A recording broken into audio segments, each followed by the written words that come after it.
Well, greetings and salutations, everybody. Welcome to the best day of the week. It's Star Wars Talk Tuesdays. This is a little bit of a restart. We tried to run this show about 5 minutes ago, and then YouTube just kind of completely crashed on me. But whatever, we're up and running now, here to talk about all things Star Wars. What is Star Wars Talk Tuesdays?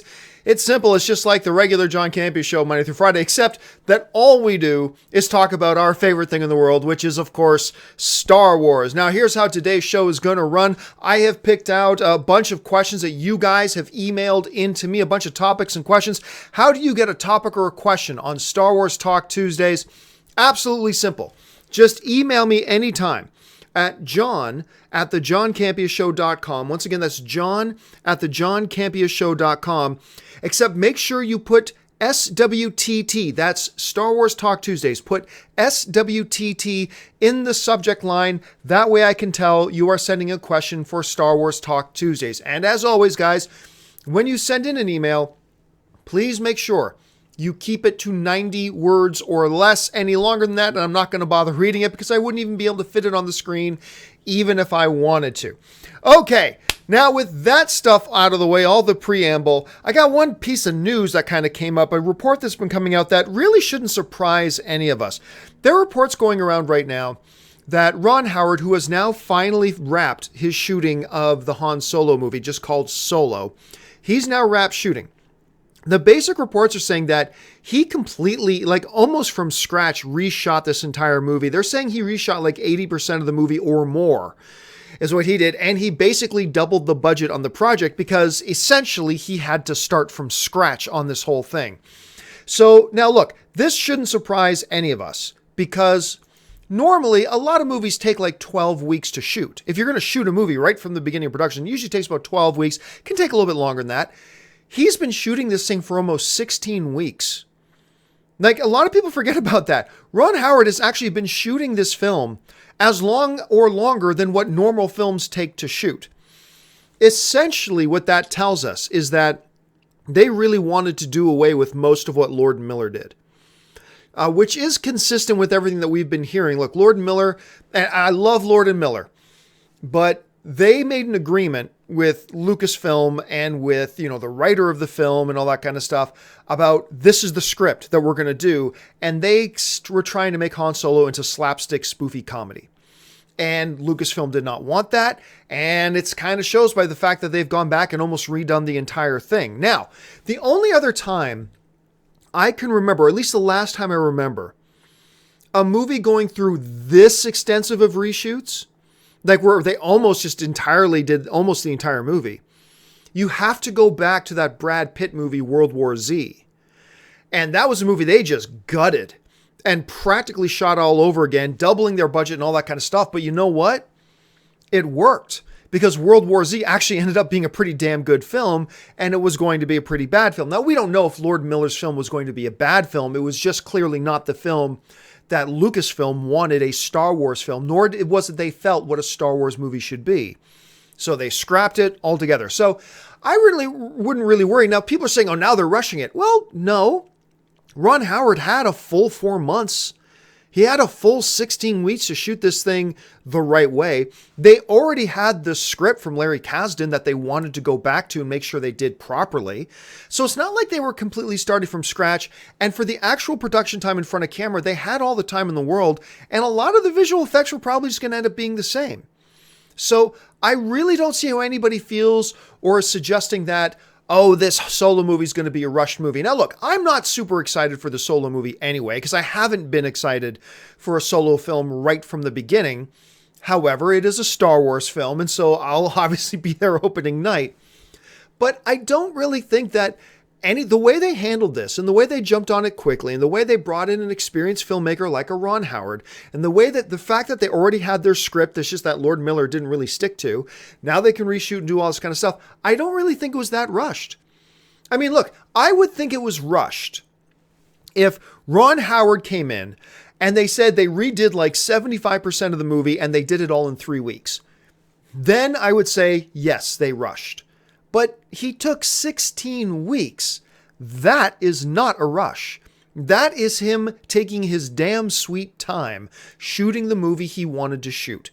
That's what they did. They already have the script. There's nothing here to suggest that they're rushing anything. Now, the post-production process might be another question. I already think probably a lot of the post-production doesn't change. I also think a lot of the post-production and a lot of the CGI work was probably done before they even started shooting the movie in the first place. A lot of it's probably reusable. But if I'm wrong about that, and what Ron Howard did was basically create the need for a whole bunch of different CGI and different visual effects than they were going to use before, that could become a problem. And if that becomes a problem, hey, guess what? We've already seen Disney a couple of times move dates of Star Wars movies. Disney is not shy about moving a date of a Star Wars movie. If they feel they need to move the Han Solo movie to give post-production the time it needs to get everything ready, then they'll move it. But if, as I suspect, they don't need to move it and they have enough time to do everything, then they're not going to move it. In either way, no matter which way you look at this logically, there's no rush on this. They did everything right. Ron Howard, they gave him all the time in the world, a full 4 months. So everything I think is fine. Now, whether or not the movie turns out to be any good or not, that's another question. We have no idea. We'll just have to wait and see what comes about. What the other thing is pretty clear about this, though, when Ron Howard initially came on to direct the Solo film, picking up for Lord and Miller, there was a lot of questions going around. Who's going to get directing credit? Will it be Lord and Miller or will it be Ron Howard? Might it be both? And I let everybody know at the time that's going to be up to the Directors Guild of America. Disney doesn't decide that. Nobody decides that except the Directors Guild of America. But if Ron Howard really did reshoot 80 to 100% of this movie, then I can tell you right now who's going to be the director of credit. It's going to be Ron Howard.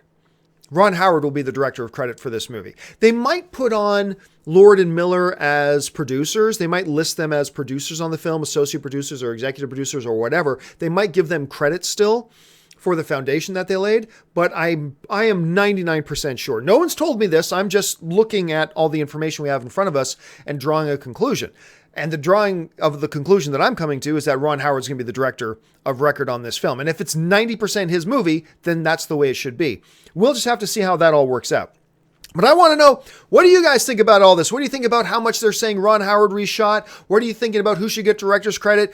Has your hope gone up for Solo the more that you're seeing? Is it still mediocre? What do you guys think about it? Jump into the comments section and let me know.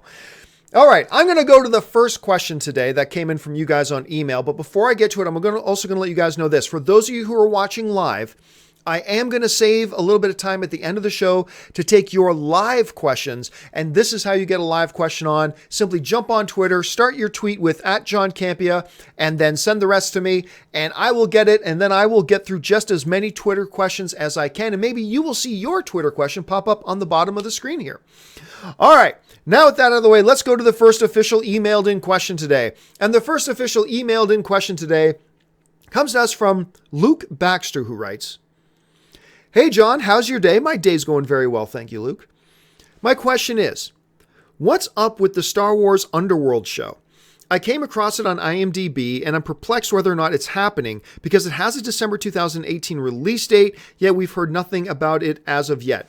Your thoughts and thanks, and may the force be with you." Yeah, well, look, Underworld was a project that George Lucas himself kind of got going.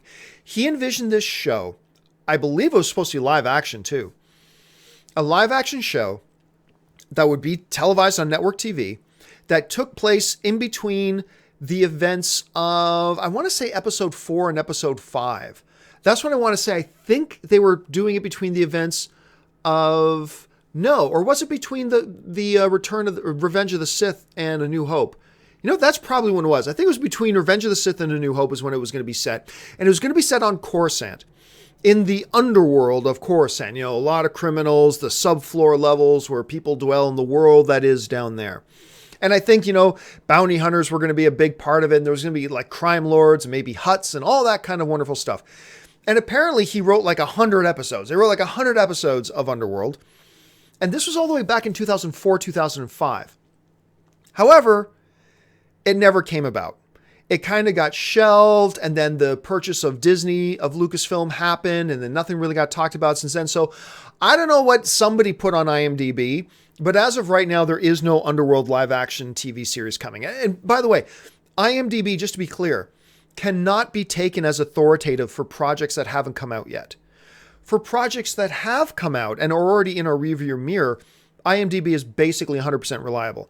However, before things come out, IMDb is not all that reliable. So just understand that. With that out of the way, I am also not all that interested in the Underworld show at this point. We'll have to see. Look, we do know that Disney is now launching their own streaming service in 2019. We all know that part of that plan is to launch their own Star Wars properties for the streaming service.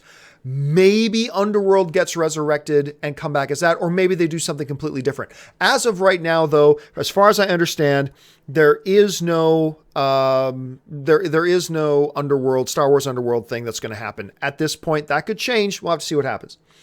All right, let's move on now to the next question. And the next question today comes to us from Kendall Ganaway, who writes, "Hey, John, do you think they will expand on the Knights of Ren in Star Wars The Last Jedi? Do you think we even need to know more about the Knights of Ren?" You know what? It's really funny you asked me this, but a buddy of mine and I were just talking about this the other day about whether or not they're going to go much into the Knights of Ren. Do I think we'll see Knights of Ren? I believe we will see them. Will they go much more in The Last Jedi into the history of the Knights of Ren and who they are? Honestly, I don't think they are. I don't think they will.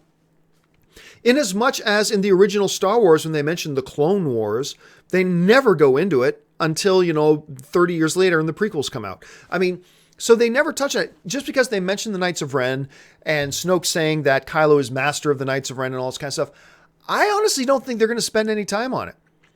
I think in some kind of flashback, we're going to see the Knights of Ren with Kylo at the destruction of the Jedi and ultimately their betrayal of Luke Skywalker. Maybe we'll see that. But I have a feeling they're actually not going to spend much time going into it. I think it's just going to be one of those things. And this is the beautiful thing about Star Wars. Star Wars has never felt the need until they did those midichlorians. Star Wars, before, I'd never felt the need that we had to over-explain anything. Like the Force, like in the original trilogy, the biggest explanation we got for the Force is it's an energy field surrounding all living things. It surrounds us and binds the universe together. It's a life makes it grow. But other than like some vague platitudes about it, they never felt the need to explain the Force. Until the damn midichlorians. Let's get a blood sample and see how many midichlorians you have. Oh, you have lots of midichlorians. You're never going to hear the word midichlorians mentioned in a Star Wars movie again. I guarantee you that. Anyway, so before all that, they never felt the need to over-explain anything. And I have a feeling they won't feel the need to over-explain Knights of Ren. They were a thing. We don't need to know what they were. We just need to know they were Kylo's part of them, whatever. Maybe in a future film, I don't see it happening in The Last Jedi. But what do you think? Do you think they're just going to go full-blown and have like a 10-minute segment that goes into the history of the Knights of Ren? Maybe. Let's see how that turns out. All right. Next one comes to us from Sam S., who writes, "Been a longtime fan and love your show. Thank you so much, Sam. My question is, I look on IMDb.com for full cast of The Last Jedi, and there's an actress by the name of Crystal Clarke, but no character name given for her. So do you think she could be playing Mara Jade or someone like her, and that they're keeping it hush-hush, much like JJ Abrams did with Khan in Into Darkness? No, absolutely not. Absolutely not. That's not what they're doing. First of all, lots of times when movies are still months away, you'll see tons, dozens and dozens of names on an IMDb page with no character name given to it. That's not unusual. That's totally normal. So just because we see somebody, there's some actress named Crystal Clarke, could she, since there's no character name, is she Mara Jade? Well, let's go into the problems with that logic. First of all, if they even wanted to do a Mara Jade character, she couldn't look like Crystal looks like right now. She'd have to be Luke's age, or else they were going to be totally doing something completely different from our understanding of the Mara Jade character. So that's number one. Number two, Crystal was also in The Force Awakens. She played like a character named Ensign something or other. I can't even remember what it was. Clearly a small, tiny, minor part. But she was in The Force Awakens. So unless she was Mara Jade in The Force Awakens, then no. So there's nothing about this at all. Like nothing. Her age, the fact that she was in the other movie already, trying to base a theory on the fact that she doesn't have a character name associated with her in the credits list when lots of movies will have dozens of names that don't have character names associated with them. all that leads me to feel very secure in saying, no, Crystal Clarke is not playing Mara Jade. So I don't think that's going to be happening. All right, let's move on to the next question. And the next question today comes to us from Jeff Podolsky, who writes, look forward to Star Wars Talk Tuesday every week. Well, thank you so much, Jeff. My question is, do you think the reason Star Wars Rebels is running 2 episodes per week because there might be something that either ties in or at least enhances The Last Jedi? Look, I'll admit that I was at first kind of thrown off a little, not in a bad way, but just thrown off kilter a bit by the fact that they're kind of running the episodes 2 at a time. I'm loving it. I'm having a great time with them running it 2 episodes at a time. Do I think it's because it ties in somehow directly with The Last Jedi? I doubt it completely. There's far too much time that is separated from the era of when Rebels happens to the era and the year. I mean, what are we talking, like 30, 40 years to when the events of The Last Jedi are happening? It just seems way too much of a stretch of time for that. Plus, I really don't think we've seen already. They tie Rebels into Star Wars very much. They don't tie the movies into Rebels, though. It's much like the television series of the Marvel shows and the movies of the Marvel shows. Oh, the television series all the time try to show, look, we're plugged into the movies, but the movies never show that they're plugged into the shows. You know what I mean? It's always a one-way street. And I think we've seen the same thing happen here with Rebels and Star Wars. Sure, Star Wars will have an unimportant, cameo shot of Chopper rolling through the background, but they're not going out of their way to show some kind of tie-in with Rebels, the show. They just haven't done it that way.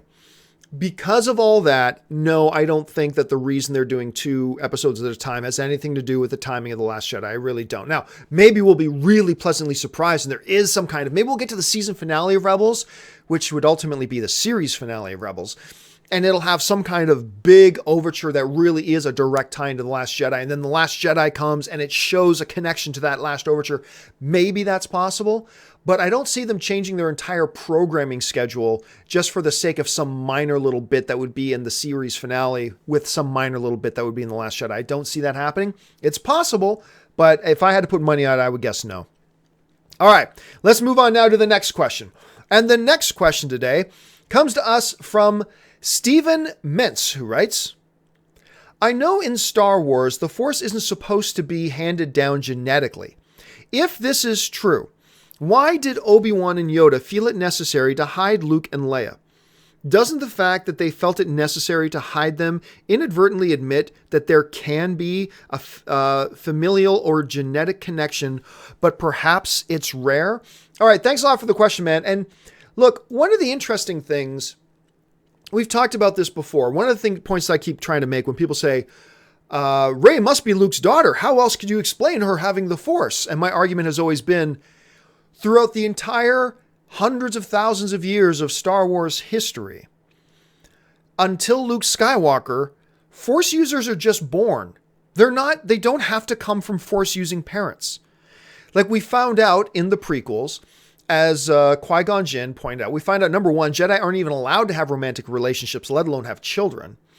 Number 2, we find out Qui-Gon that Jedi just identify children who are born who happen to have the Force. Okay, great. And they move on that way. Now, that's not to say that Force potential can't be passed down genetically.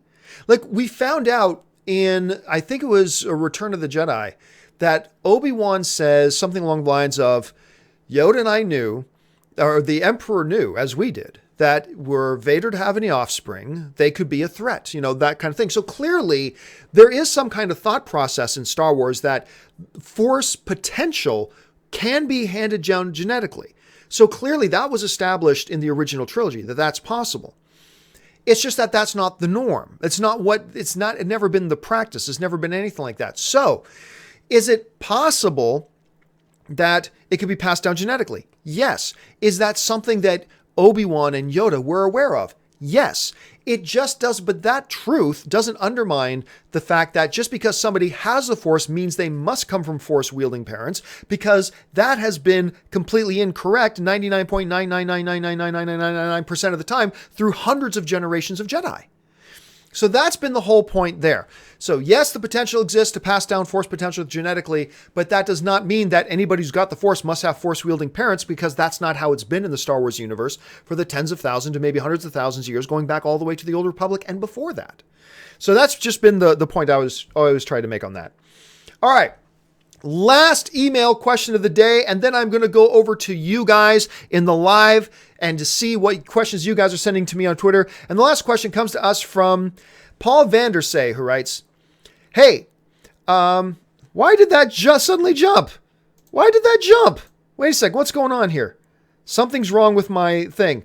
Paul Vandersay says, Han and Leia naming their child Ben makes no sense. Unless Ben Solo... I cannot get this damn thing to stay straight. Hold a second. I'm going to try something a little bit different here. This is what happens, guys, when I go from having a staff of 23 full-time people to just me doing this thing on my own. You get kind of technical flaws. All right, we'll try this again. Paul Vanderspen writes, Han and Leia naming their child Ben makes no sense unless Ben Solo is actually Luke's son, whom they have adopted.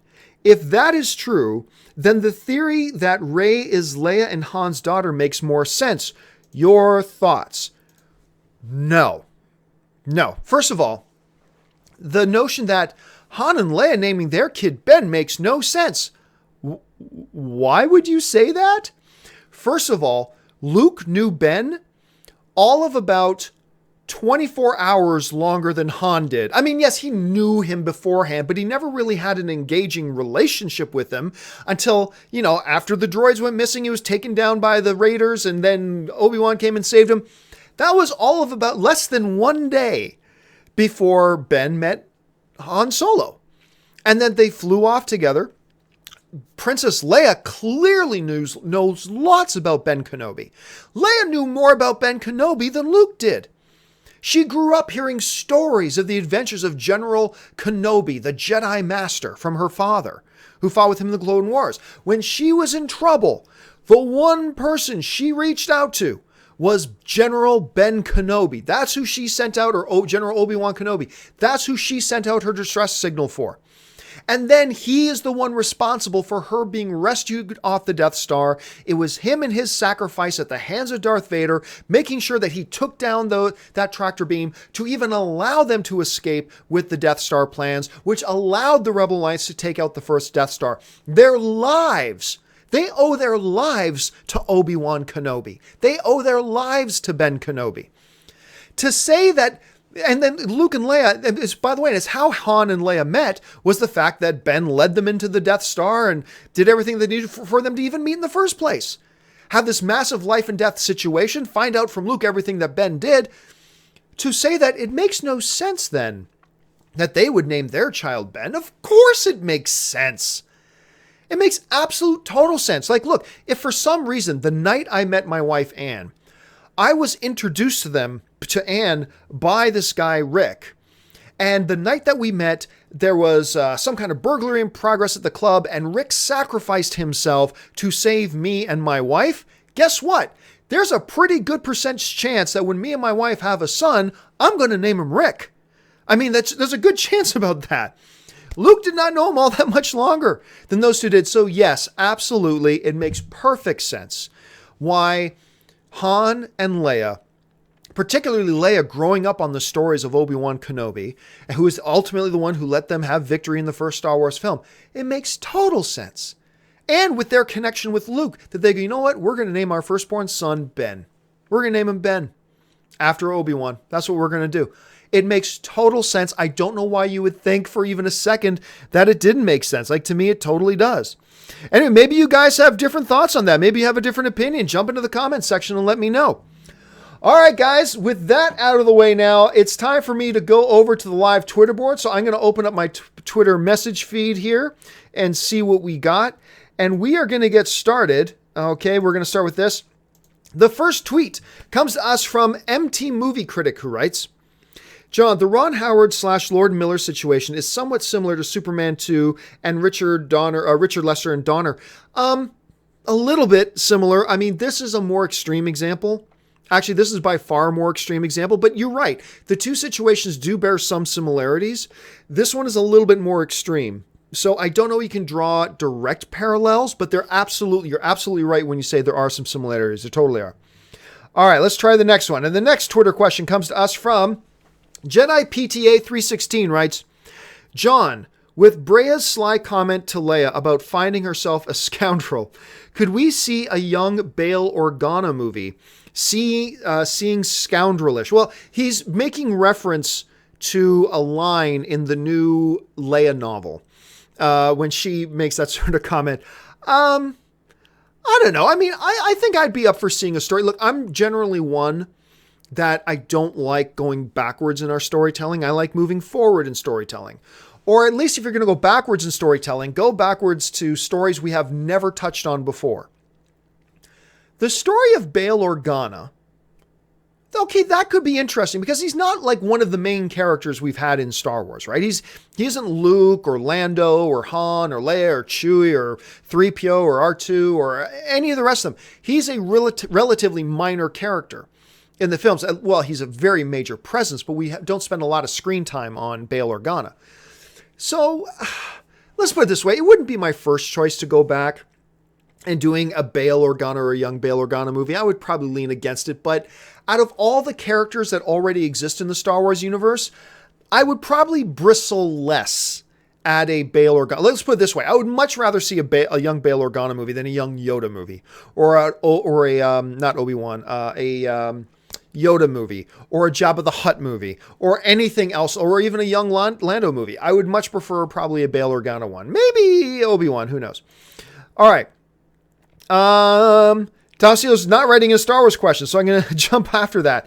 Noriko writes, John, after reading Phasma, do you think Captain Cardinal could reappear as the character Benicio del Toro is playing in The Last Jedi? You know what? Maybe. I hadn't thought about that. Now, the one problem with that, potentially, is that Captain Cardinal, I think, comes across in the novel a bit younger than what Benicio del Toro would be in the movie. So that's the one big strike against this theory, is that del Toro could be playing Captain Cardinal. But you know what? I'm kind of getting a little bit excited about that idea. I just haven't really thought that we'd be seeing Captain Cardinal in the movies. Like, I'm assuming we'll see Captain Cardinal in more novels or things like that. But I just haven't had the thought that we would see him in the movies. But now that you mention it, I'm going to keep my eye open for that. Again, the age is the big problem here. The big problem is age. But I mean, it wouldn't be like this is the first time that the movies do something a little bit inconsistent with the book. So who knows? Anything's possible. All right. Let's see this. Christo CWC writes, John, what do you think of the rumors that episode 9 will tie all 3 trilogies together? If true, how would you feel? Look, listen, I've been seeing people say this. Oh, did you hear that episode 9 is going to tie all the trilogies together? Well, of course it is. Of course it is. Just like Return of the Jedi tied together and wrapped up all of the 2 trilogies already, even though it happened before the other trilogy happened. I mean, this is all the same story. This is all the same story. Starting with, young Anakin Skywalker on Tatooine to his son Luke now being the Master Jedi. This is all the same story. So people saying, did you hear that episode 9 is going to tie together all 3 trilogies? And my response to that is, well, duh. Obviously it is. I mean, I think, isn't that just a given? Isn't that just assumed? Like before, like nobody had to say that. It feels like somebody once decided like, I'm gonna start a thing online saying, oh, I'm hearing rumors that's going to tie all 3 of them together. That's like saying, hey, John, did you hear the rumors that Star Wars Episode 9? They're going to play some John Williams music? I mean, like, well, yeah, of course. Like, even if John Williams isn't scoring Episode 9, you're going to hear the Star Wars theme. Of course you're going to hear John Williams. Of course it's going to tie all 3 together because it's the one continuous same story. So, to me, it's just, didn't we all just assume that the moment we heard that Disney was going to do a new trilogy? Didn't we all just assume that? I mean, really? Seriously? Anyway, that's my part. That's my thought on it. Let's see. Next one comes to us from Pedro Lopez Jr., who writes, John, in the upcoming film, would you prefer Luke's current kyber crystal remain green or a new color such as white? Absolutely don't care. Really don't care. I just want to see Luke with a lightsaber kicking some fools' asses. That's all I want to see. Do that, you make me happy. I really couldn't give two squats of piss about which color his lightsaber is. I'll be honest. Now, I know there's some people screaming at their monitors, John, the color represents it. I get that. I know, but I'm just being honest. I don't care. I do not care if Luke pulls out a red lightsaber. But John, wouldn't that mean something? Maybe, but I'll let the movie tell me if it means anything or not. I don't care if he pulls out a pink lightsaber. I don't care if he pulls out a plaid lightsaber. I literally don't care if Luke pulls out a lightsaber that rotates various stripes of colors like a Scottish kilt and makes no visual sense whatsoever. I don't care. All I care about is that Luke pulls out a lightsaber and takes some fools to school. That's all I really care about. That's all I really want to see. All right, next question. Comes to us from Man of Steel 79, who writes, John, do you think we will ever get a Darth Vader solo movie? I feel like I'd rather see that than a solo movie. I don't want a Darth Vader movie. Look, do I want another movie maybe and get a little bit more Darth Vader in it? I mean, obviously audiences want that because of what we saw in Rogue One. But what are you going to tell? I mean, really, what are you going to tell? It's really difficult to do a movie of a villain, because you can't cheer for the villain unless you make them a sympathetic villain. And at that point in Vader's history, you cannot make him sympathetic. So I'll be honest with you. No, I don't want. I mean, again, it's a Star Wars movie. If they make a Darth Vader standalone, I'll be there opening night with bells on. Obviously, I will. But if you're giving me the option between a Darth Vader movie or almost anything else that you could do in the uncharted Star Wars galaxy, I'd say do something new. I'm really not all that interested in a standalone Darth Vader movie. Okay, let's try this one. Jose H. Jr. 17 writes, John, what Luke outfit do you prefer, The Force Awakens or The Last Jedi? I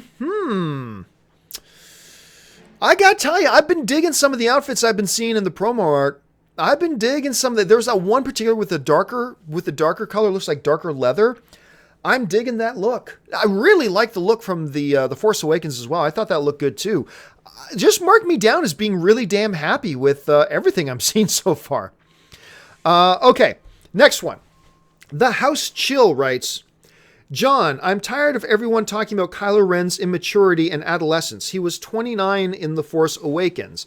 Well, look, here's the thing though. I mentioned this on, I think, the John Campea show the other day. Remember, I think one of the things Snoke did to Kylo Ren, to Ben Solo, is to remember the allure of the dark side is giving in to anger, give in to rage, give in to hate, give in to lashing out. And that's probably what Snoke is filled him with, because those are the easiest and quickest paths to the dark side. We know all this, right? Now, Vader, he had decades to master that embracing anger and hate and rage to the point that it didn't come across as lashing out. But if you're taking a younger guy like Kylo Ren, like Ben Solo, and he's been training under Luke Skywalker, and now is still relatively new in his whole exposure to the dark side. And it's all about lashing out. Just go ahead and lash out. Give into your hate. Give into rage. Give into impulsiveness. Give into all that. I would make the argument that the characteristics we see Kylo Ren exhibiting are completely consistent with the guy who's now living by this new philosophy and still learning how to master that. So I have no problem with that, to be honest with you. I'm perfectly good with it. I think it's just consistent with the character. I mean, that's my thought on it anyway. Maybe I'm dead wrong. Okay, next one. Jose HJR 17 again writes, would you like a Rey spin-off film after episode 9? Well, that makes no sense. That's like saying having a James Bond spin-off film after the next 007 movie. Well, James Bond's already kind of the main character. Rey is already the main character of this new trilogy. I mean, clearly, she's the focal point. She's the main character in it. Now, there are several main characters, sure, but really, at the end of the day, if you had to say, who is this new trilogy about, you'd have to say it's about Rey. I mean, this new trilogy is about Rey. She's already the main character. So the whole idea of doing a spin-off film for her, like I said, feels like saying doing a spin-off film, a James Bond spin-off after the 007 movie. Well, James Bond is the main part of 007 movies. So what do you mean spin-off? So no, I don't think that would make much sense. All right, let's move on to the next one. This one comes to us from Motor Olin, who writes, "Hey, John, been waiting to read something about the Old Republic. Any suggestions on where to start a good one-off?" No, I mean, look, the great thing about the Old Republic, here's the brilliance of the Old Republic, is that there is a lot of lore in Star Wars Legends and the former extended universe of Star Wars. There's a lot of lore. But that's only half of it. The other half of the brilliance of it is that because the Old Republic is so far removed, you can do anything you want in the Old Republic era. And you really don't risk contradicting existing canon because it's so far removed. I mean, you could say anything happens in the Old Republic and that doesn't contradict current existing Star Wars canon. So you've got loads of great pre-existing lore that you can draw from if you want, but then also you have a completely blank canvas. You can tell, the storytellers over at Lucasfilm can tell any story they want and be totally free from having to worry about contradicting canon. That's the genius of it. So where would I want them to start? Wherever they want is totally fine, but that's the great thing about it. They could almost honestly start anywhere they wanted to, and it would be great. All right, this next question comes to us from J Sutton95, who writes, "John, how good do you think a prequel would have been if Irvin Kershner directed it? Would have been just as bad, because it would have been the same script. Would have been the same script, same story.